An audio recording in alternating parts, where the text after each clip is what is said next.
Hey everyone, welcome back to a sim racing experience. My name's Jose.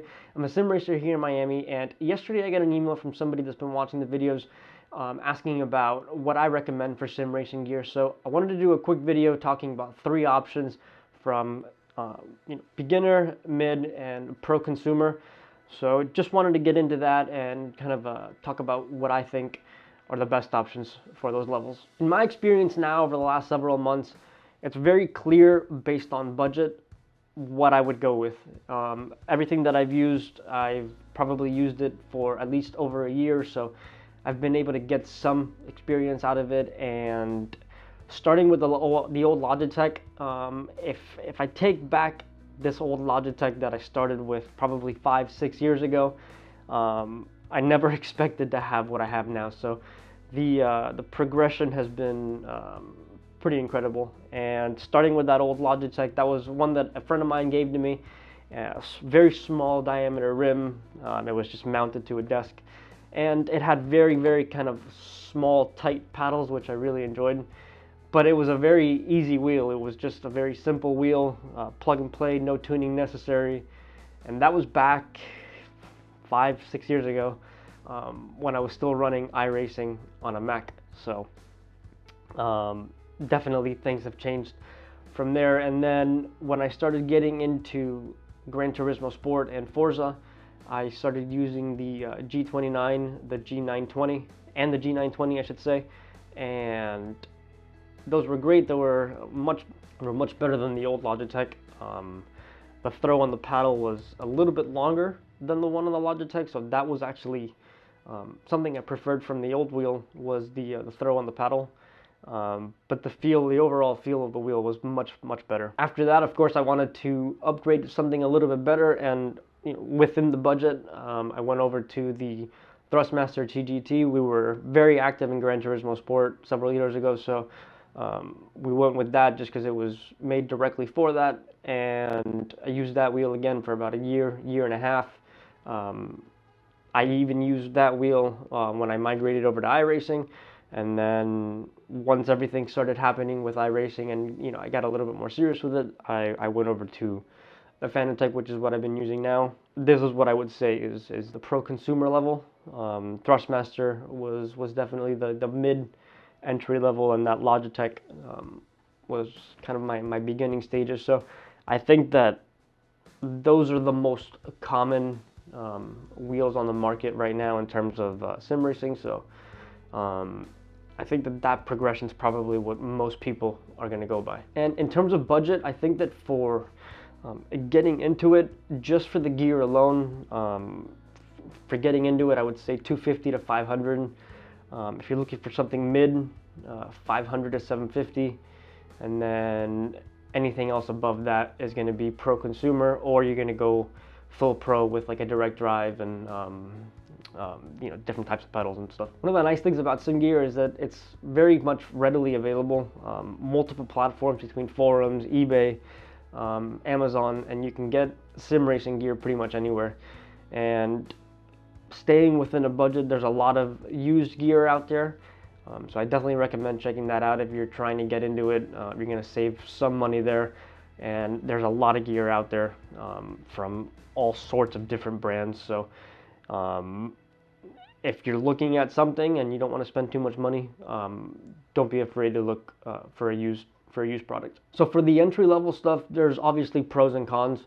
The cost is obviously a very big plus, I guess, because there's not a whole lot of cost involved, and you can still go out and still get some racing done on any of the simulator platforms.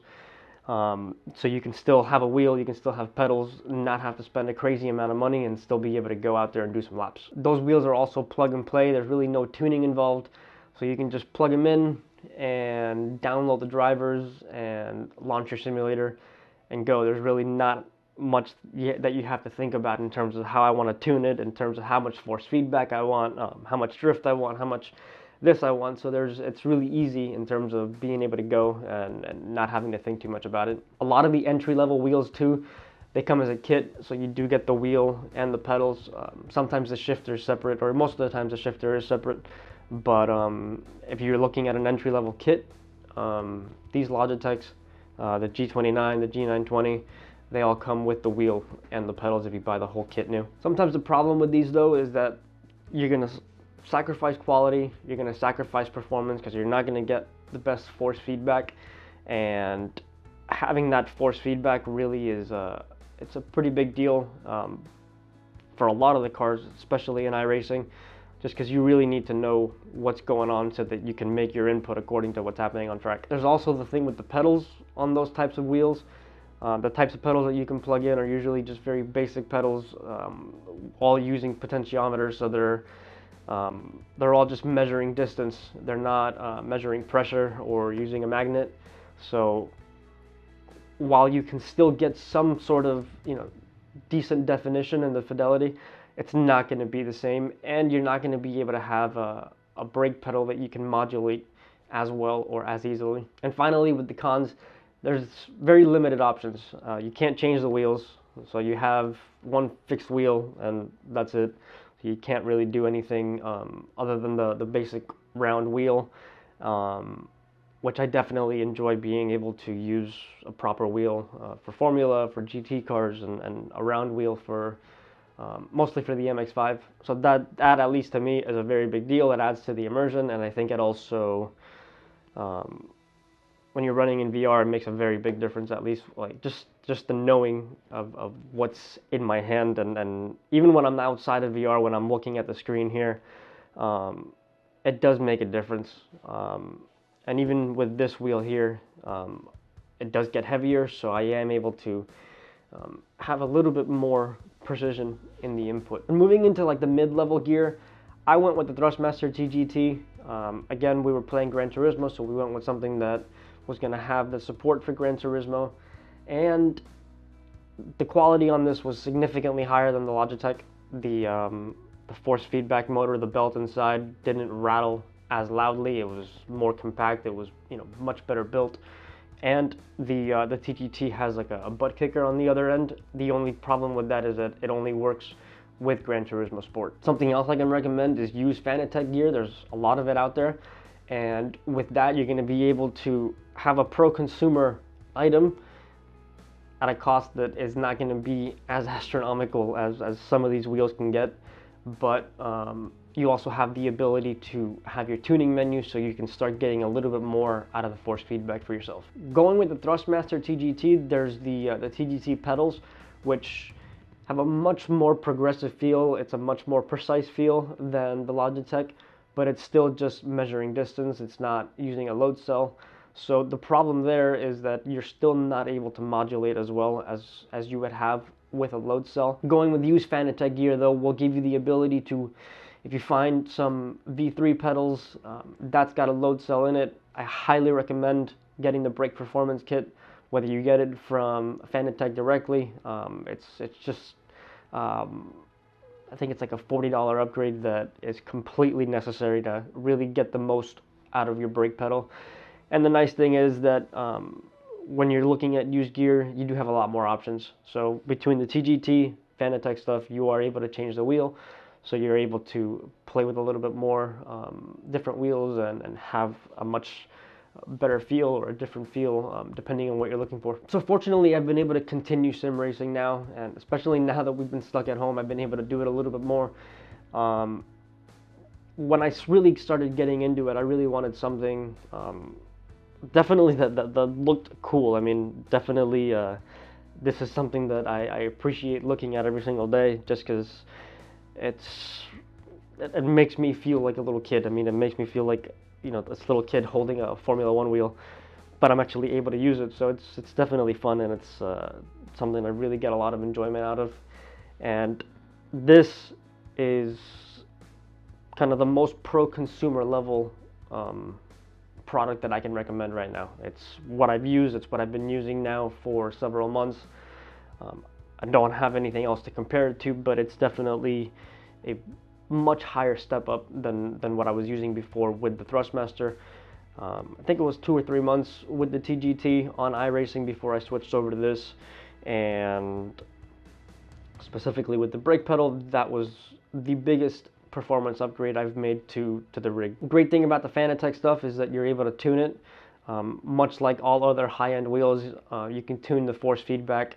You can get a lot more out of the force feedback. And the nice thing about this Fantech one specifically, and all the ones with the dash and the built-in screen, you can change the tuning right directly on the wheel, so you don't have to go through another software to do that. Fantech also has a bunch of upgrade options, so you can change wheels very easily. Actually, you can just pull this off as a quick release, and they really do have a lot of options for different cars. And they've even got that podium hub where you can mount OEM wheels like I have here with the Mazda wheel. That's a Max Pappas OEM wheel for the Mazda MX-5, just mounted it directly on the podium hub. And you can do that too. It's a 6x70 millimeter bolt pattern, so any standard size wheel will mount right to it. If you've got a cool wheel at home from one of your cars, or if you just find a really cool wheel that you like, you can actually mount it directly on there and use that wheel on your simulator. And if you're looking for the next step up, highly recommend looking at direct drive bases. There's a lot on the market out there right now. There's a lot of companies working directly with direct drive motors, just because they're able to feed that market much better than the pro-consumer stuff. There's a much more niche market for drivers that are wanting to get a little bit more out of their simulator. It's obviously a much higher budget. That's why I haven't made the jump myself just yet. If you're looking at options, highly recommend Ricmotech. They're here local in Miami. Frank's an awesome guy, and he can give you so much information about his own direct drive system. He's built that himself, so he understands the system in and out, and you can talk to him directly about it, which is very, very cool in terms of the support you can get out of a product like that. And I think the last thing I want to talk about is software. So there's 3 options that I would choose, whether you're on a PlayStation 4, Xbox, or PC, and I'll keep this very simple and quick. PlayStation 4, Gran Turismo Sport. Xbox, either run the F1 games, which you can do on PlayStation 4 as well, but I would run Assetto Corsa. And for PC, it's always going to be iRacing. I haven't touched anything else besides iRacing since I started iRacing, and to me, that's kind of the perfect way to have a virtual online career. So if you're more of the type of person that likes to jump in any car, any track, at any point, and just do several laps, or just do a race with the AI, those other platforms are amazing. The physics are incredible, the graphics are amazing, but if you want to have more of a virtual racing career, iRacing I think is the best way to go. So I think that's going to be it for today. Really do appreciate you hanging around. If you enjoyed this content, please consider subscribing. If you liked it, please hit the like button, because it really does help out. And I'll see you in the next one. See you later.